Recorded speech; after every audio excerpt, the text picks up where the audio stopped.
Mister Sanna, oggi una partita amichevole, che test è stato? Abbiamo fatto un buon allenamento contro dei ragazzi, contro una rappresentativa di ragazzi sardi, abbiamo fatto un ottimo allenamento. È una Torres che sta giocando bene, che sta facendo risultato, con quale spirito?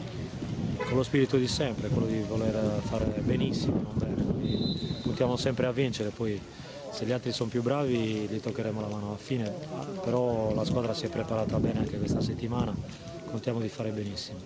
Due squadre che giocheranno al completo perché insomma, siamo tutti a disposizione, non ci sono squalificati, sfida dunque aperta.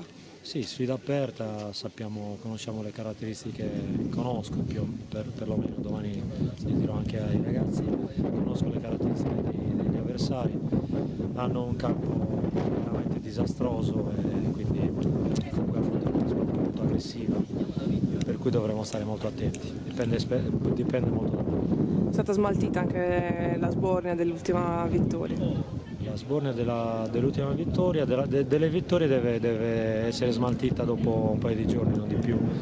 Ripeto che la squadra si sta preparando bene, abbiamo ancora un paio di giorni per completare questa partita qui e poi andiamo lì a fare grossa battaglia. Grazie. Grazie.